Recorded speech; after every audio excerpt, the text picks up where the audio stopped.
Energy band diagram.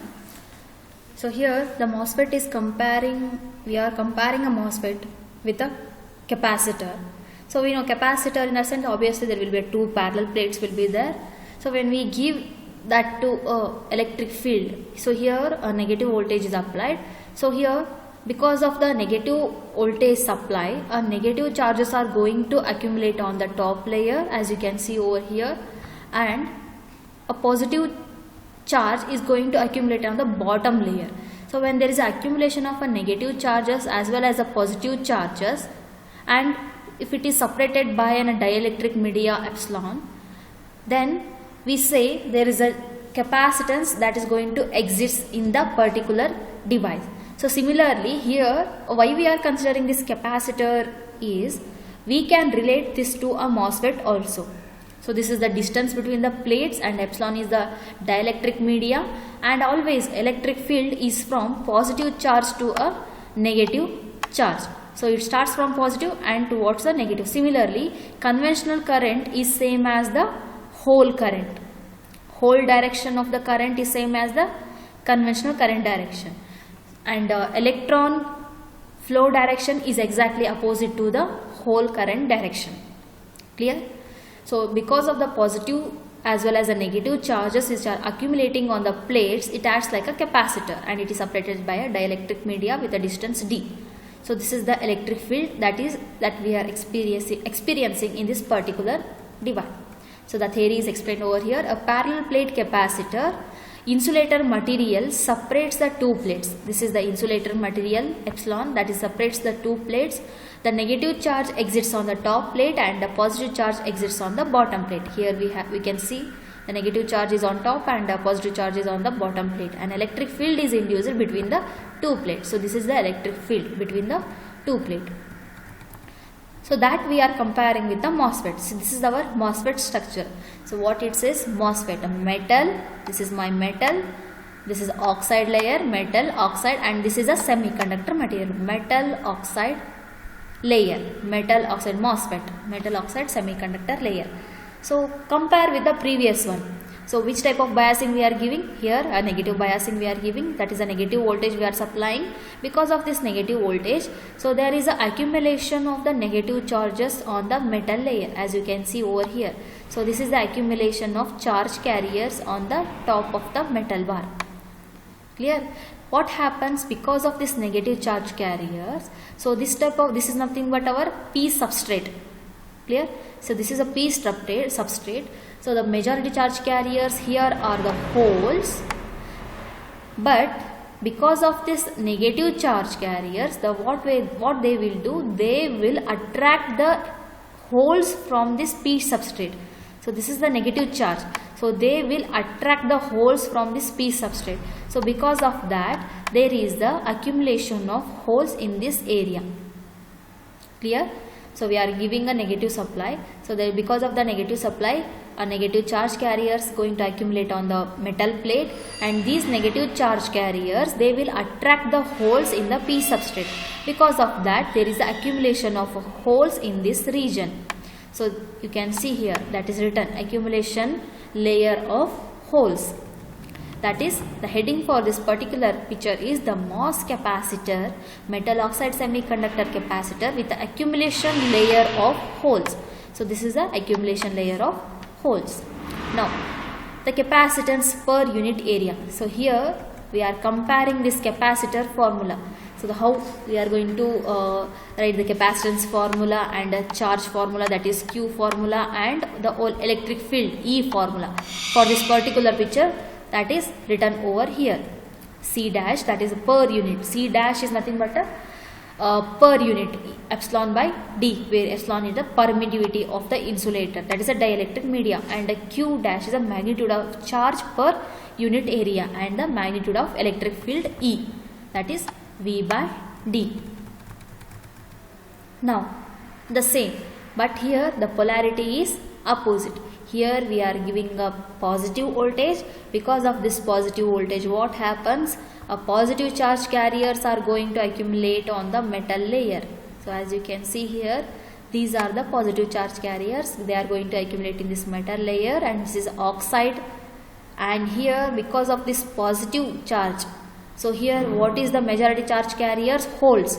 So holes, so this is also positive charge carrier and the majority charge carriers are holes. That's why the hole is experiencing the force in this direction. They repel each other, no? So here we have a positive charge and that charge is repelling these holes. So the whole moment is in this direction. So here the positive as well as the positive holes are moving in this way. That's why the electric field direction is in this direction. Clear? The MOS capacitor, that is moderate positive gate bias. Moderate in a sense, a small positive voltage we are applying. What happens if we further increase the voltage? That we see now. Here the majority charge carriers. Here the majority carriers holes, that is in P type, there are holes will experience a force away from oxide semiconductor interface. So this is the oxide layer, no? So because of this oxide layer, that is here only we are getting the electric field between these two. So here one type of charge layer and here we are getting another one type of charge layer, and electric field will be inside this oxide layer. Because of the electric field which is present in the oxide layer, so the holes are moving away. Another way we can say, because of the positive charge carriers which are accumulating on the metal layer, they repel the holes. They both are at the same polarity, no? They will move away from the positive charge carriers. A negative space charge region is created because of fixed ionized acceptor items. Fixed ionizer acceptor items are nothing but this one. So what they will do, because of this supply, a positive charge is going to accumulate on the metal plate. So now what they will do, because of this positive polarity charge, so they will attract the negative charges that are minority charge carriers in P region. So here the majority charge carriers are holes, minority charge carriers are electrons. So electrons are the minority charge carriers, no? So these electrons get accumulate in this region. So that is these holes, that is positive charges, they will attract the electrons. So electron is moving upwards, that you can see in the next picture. See, because of this positive polarity voltage, positive charge is going to accumulate on the top layer, and what it will do, it will attract the electrons, that is a minority charge carriers in P region. So they will get move upwards. So this region, so they are going to accumulate in this region, particular region, that is electrons. Electrons are going to accumulate because of the positive charges which are present on the metal layer. So that is nothing but a induced space charge region. So this charge, because why we are calling, we are inducing the one layer, no? We are introducing one layer. That's why we call it as a induced space charge region. So this layer is a induced space charge region. That width is xt. Clear? The induced space charge region. Now, the negative charge in the induced depletion region corresponds to negative charge on the bottom plate of MOS capacitor. So this you can compare with the capacitor picture that is shown over here in the beginning. That we can compare this one with this one. That is how the charges are accumulating on the plates, no? That we are comparing with the MOSFET. So that's what it is saying. We can compare with the MOS capacitor, because one type of charge carrier is on the metal layer and another charge carrier is beneath this oxide layer. So this is my dielectric media. So this acts like a dielectric media, and one type of charge carriers on the plate and another type of charge carriers at the bottom, and which is separated by a dielectric media. So we say it as a capacitor. It acts like a capacitor. Now, energy band diagram of MOS capacitor with a P-type substrate. So for this one, we can draw the energy band diagram. So in order to study this, we need to understand the energy, what are the energy band diagrams we have. We have valence band, conduction band and a Fermi level. So in order to draw this one, so as you can see here, this is a tilted way of MOSFET. So here we have MOSFET like this in above picture. So this is the metal as well as the oxide, and here we have a substrate. So that we are tilting here. This is gate terminal, and this is a metal layer, this is metal, and this is the oxide layer. So this is a P substrate. Here we have to draw this energy band diagram. Now in order to start this energy band diagram, so first we are considering with a zero potential, that is no biasing case. In order to draw the energy band diagram, we start with the Fermi level first, that is the middle point. So Fermi level is exactly over here, EF, and after that EF we need to draw the intrinsic Fermi level. So intrinsic Fermi level for a p-type material is above EF, that is Fermi level. EF above, there will be an intrinsic Fermi level, and valence band. So in case of a p-type material, so here we need to be very careful which type of material we are using. Based on that we need to draw these lines. For a p-type material, this Fermi level is there no exactly above this valence band. That is the key point that we have to remember. So wherever the EF is there, below that only we have to draw EV. Clear? The Fermi level is exactly above the valence band in case of p-type material, and in the top we have a conduction band. So only thing we need to remember here is, in order to draw this particular energy band diagram, first thing is we need to draw the EF and EFI, which is exactly above this EF, and next EV and EC, where we need to draw. From the theory we know that the valence band is exactly below the Fermi level. This is my Fermi level EF, and the valence band is exactly below this one, and the conduction band is at the top. So this distance should not be equal to this distance. Clear? So this is the basic. That is the ideal case when zero bias is applied across the MOS device.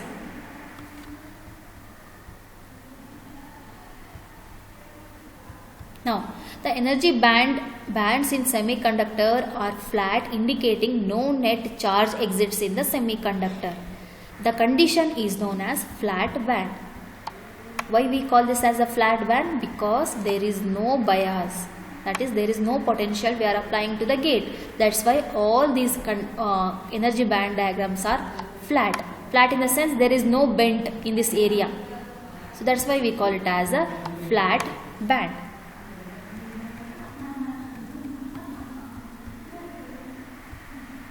Now, energy band diagram for the case when a positive bias is applied to the gate.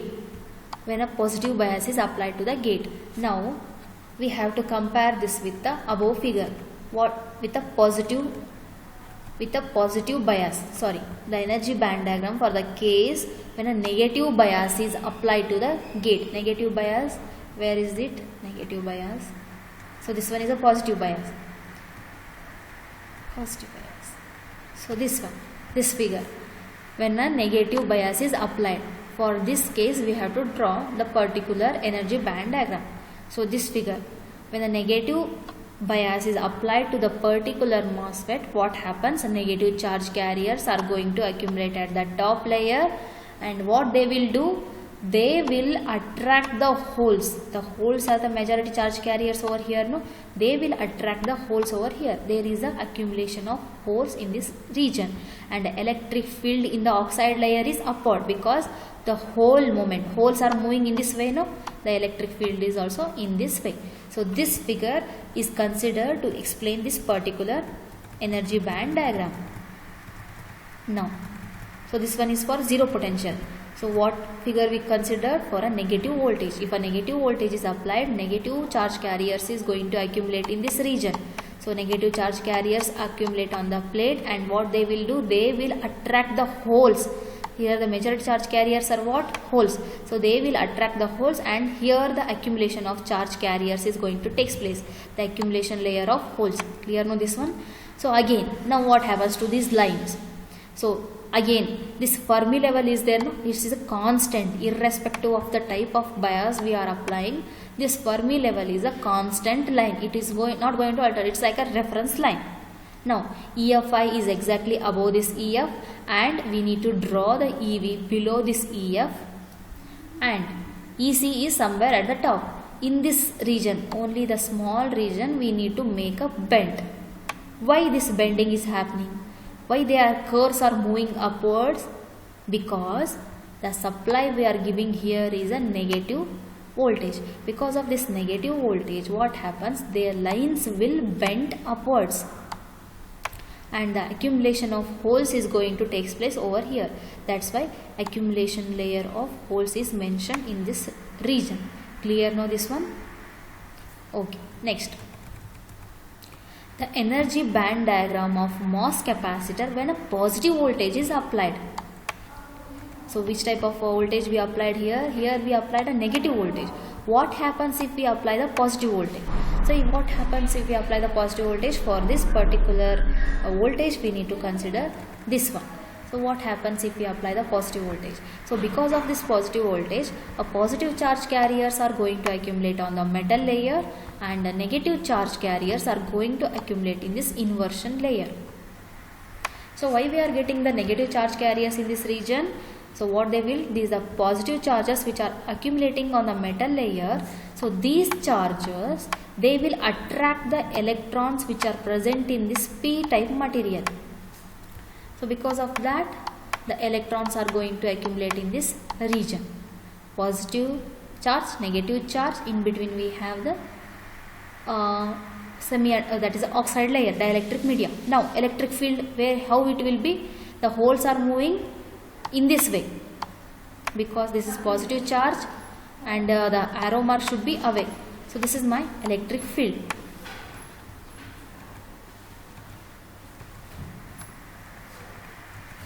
So because of the positive voltage applied, so there will be accumulation of positive charges on the metal layer. So here the accumulation of positive charges. So what they will do, these positive charges attract the electrons. Electrons are the minority charge carriers over here, no? So they will attract these electrons and they are going to accumulate over here.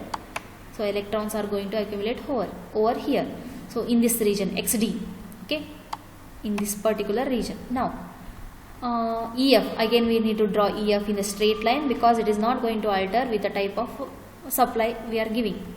EFI, intrinsic Fermi level, and EV is exactly below this EF and EC on the top. So because of this positive supply voltage, so they will bend downwards only in this region. So they will bend downwards. As you can see here, they bend downwards. The energy band diagram of the MOS capacitor with p-type substrate of large positive gate voltage. Suppose if I increase this polarity, suppose if I increase this positive voltage, what is going to happen? They bend more. More charges are going to accumulate in this region. Which type of charge carriers? Electrons. So electrons are going to accumulate in this region. Because of this more positive voltage, the curve will bend more. As you can see over here, there is a bend width. Width also increased. The bend starts from here. As you can see, EC is touching this EF and EFI is crossed this EF and EV is downwards. So now you can see this one. So this length, the length between EF and EC as well as the length between EF and EV. Which length is greater? This length is greater. So what I told, for a p-type material, what is the condition? The EV line should be below this EF. This is my EF. EV. This is EV. So EF should be above this EV. That's the condition.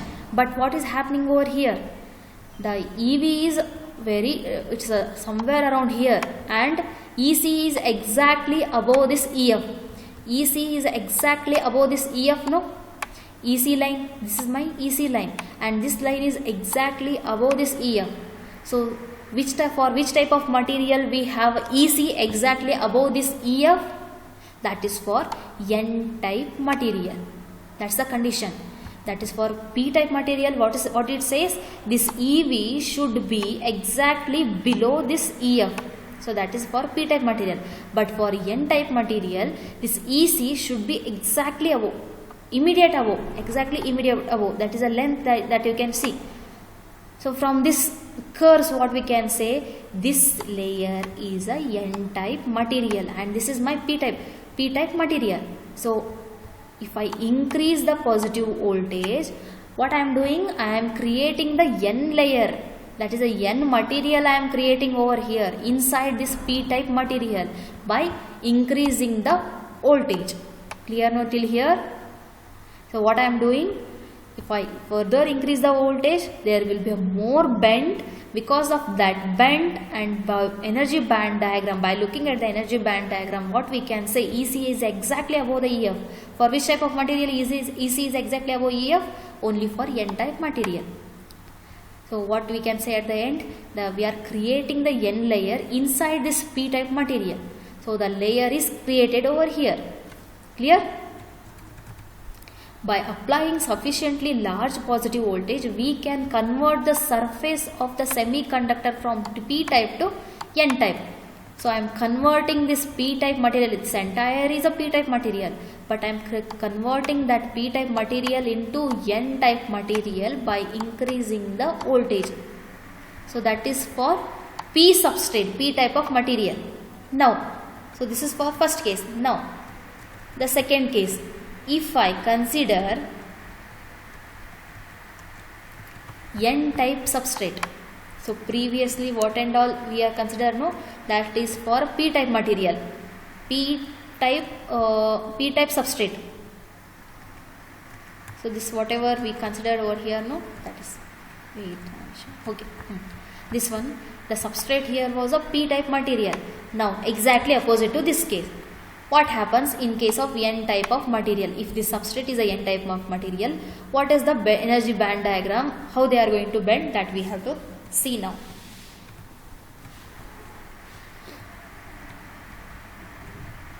Now, which type of material we have to consider? This is the N-type of substrate we have, metal oxide semiconductor, metal oxide and semiconductor for positive biasing. So here the positive charges are going to accumulate on top layer. So these positive charge carriers attract the electrons, which are the majority charge carriers in the N type of substrate. So this is the accumulation of electrons. Clear? Now, similarly, if I opposite the polarity, so negative charge carriers are going to accumulate on the metal layer and the positive charge carriers are going to accumulate in the bottom layer. Why? These electrons, the charge carriers, negative charge carriers, they will attract the minority charge carriers, that are holes which are present in this region. So they will move upwards. That's why the electric field is in opposite direction, upward direction. Hole direction is same as the electric field direction. In the above picture, as you can see here, the holes are present over here. And these electrons, these positive charges, they will attract the electrons. Electrons is moving in this way, and holes which are present in this N-type material, minority charge carriers are holes now in this N-type. Because of this positive polarity, they will repel, they will move downwards. That's why hole moment is same as the electric field moment. That's why the arrow mark is downwards. Here the arrow mark is upward because holes are moving upwards. You need to be very careful while drawing the polarity as well as while drawing this electric field direction. Now what happens to the band diagram? So what type of polarity we are giving? Positive polarity we are applying. So positive charges are going to accumulate on the metal layer and the negative charge carriers are going to accumulate in the bottom layer, metal oxide, and this is a P-type substrate. Now how to draw this energy band diagram? We know we need to start from the EF, and this EFi is below EF for N-type material. In previous case it was above, now it was below. Now the conduction band for N-type of material, just now I told you the for N-type material EC is exactly above the EF. Conduction band is exactly above this Fermi level EF. That's why we draw over here, and the valence band is downwards. So this is the basic to draw this one for N-type material. In previous case, conduction band is over here and the valence band is over here. Now exactly opposite. Conduction band is exactly above this Fermi level and the valence band is downwards somewhere below. So this is my valence band. Because of this positive polarity, so bending of the course is going to take place over here. Now, which type of polarity we are applying? We are applying the negative voltage. Because of this negative voltage, negative charges are going to accumulate over here and positive charges are going to accumulate here. That's why induced space charge region. So positive charges are going to accumulate in this region. So how to draw? EF we have to draw, and EFI, after that EC, which is exactly above this EF, then EV somewhere below, and bending should be upwards. Clear? This is the length of the depletion region layer. Now if I further increase the negative voltage, if I further increase this negative voltage, what happens? If I further increase the negative voltage, negative charges are going to accumulate over here, and more number of positive charges are going to accumulate in this region. From here the bending is going to take place. We need to start from EF, then EF5 we need to draw. After that EC exactly above this EF, because this is the n-type material, and EV is somewhere downwards. Now because of large negative voltage, they will attract a large number of holes. They are the minority charge carriers in this n-type material. So all will get accumulate in this region, particular region. So again what we are going to say, that is EV is touching this EF, Fermi level, length you can see, and this EFI is crossed this EF, and EC is somewhere above. So this length and this length, the distance between EF and EV and EF and this EC line, you can compare which one is the larger. This one is larger. So when which type of material the length between EF and EC is larger? Only in P-type material. Clear, no? Only in P-type material EV is exactly below this EF. So that's why what we can say, a P-type material is induced in this N-type material. So what we are creating? We are creating a P-type material layer inside this N-type material. Clear, no? This energy band diagram we need to remember. The basics in order to draw this energy band diagram is, for N-type material, EC, so this EC is exactly above the EF. So this is the basic. We need to remember this one for N-type material. So this is the case. So conduction band is exactly above this Fermi level. For a P-type material, what is the case? This is for N-type material. For P-type material, these two are the line. EF is exactly above the EV. This is my EV. So the length should be small. Here the length should be small. So you can compare here. This is my N-type material, no? This is N-type material. EC is exactly above the EF, no? This is my EF. Here we have EF, EC. EF and EC exactly near to each other, that is ES is above and EF is below. For a P-type material, what is the case? For P-type material, EF should be exactly above the EV. So this is my EV line, no? EV line is over here, and this is my EF. EF line is exactly above this EV. So what we can say, from these lines we are creating a P-type material inside this N-type material. So once again go through the particular topic and try to draw properly. With the scale you have to draw these all energy band diagrams.